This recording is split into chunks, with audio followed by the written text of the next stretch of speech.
Magandang araw po sa inyong lahat. Ako po si Mary Queen Rashida Basilan mula sa Baitang Tatlo, Pangkat Garcia. Gusto niyo bang makinig ng isang kwento? Kung sa ganon, imulat ang mga mata, buksan ang mga tenga at makinig. Ngunit, bago ako magsimula, ay merong muna akong isang katanungan. Kayo ba ay merong kaibigan? Kung ang sagot ninyo ay oo, bagay sa iyo ang kwentong ito. Handa na ba ang lahat? Ang pamagat ng kwento ay batya ng pagkakaibigan. Ang tauhan sa kwento ay si Ana at ang kanyang mga alagang hayop. Ang tagpuan ng kwento ay likod bahay ni Ana. Isang mainit na tanghali, naisipan ni Ana na maligo sa likod ng kanilang bahay. Kinuha niya ang tuwalya at sabon at nagsimulang magigib ng tubig sa gripo upang punuin ang malaking batya.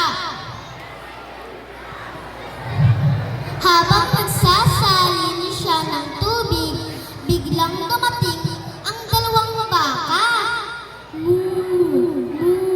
Ang init ng panahon. Ang sarap sigurong uminom na malamig na tubig, sabi ng unang baka. Oo nga, halika, inumin na natin, sagot naman ng isa.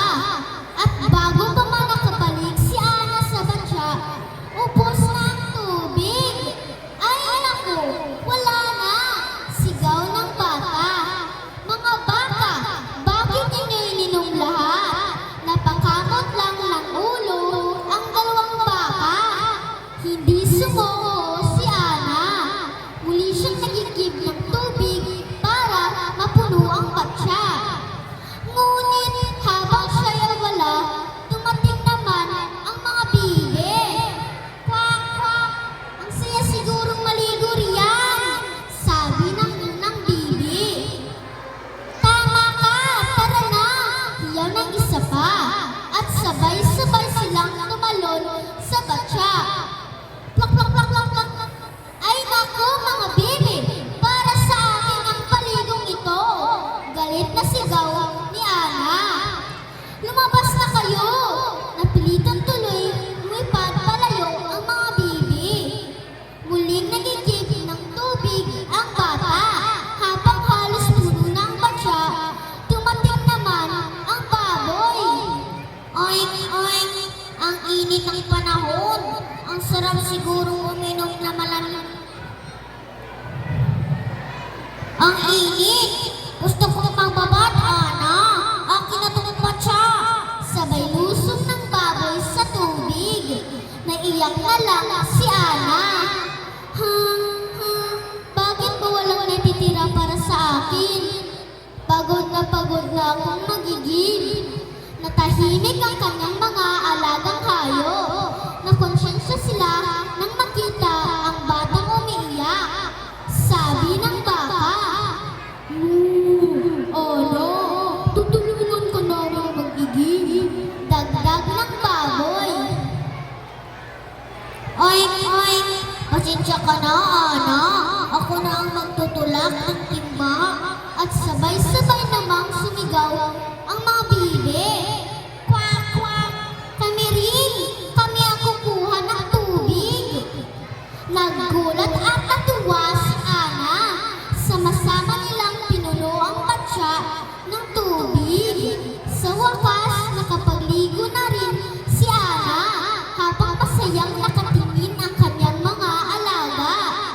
Salamat mga kaibigan, masiyang sabi ng bata. Kung nagtutulungan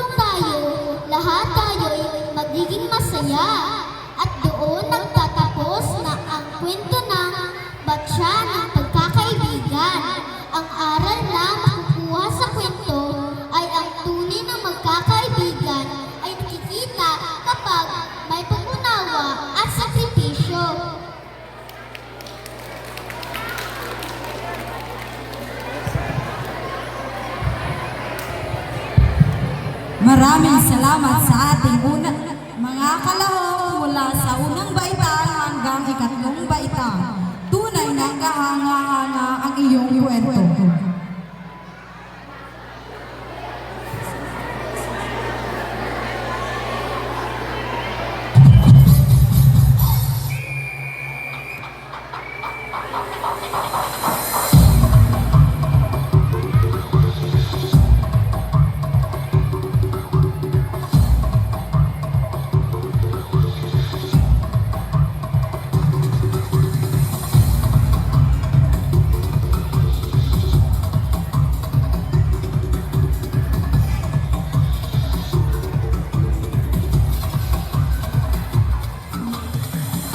Ngayon, atin namang masasaksihan ang pagtatanghal ng katutubong sayaw mula sa ika-4 na baitang hanggang sa ika-6 na baitang.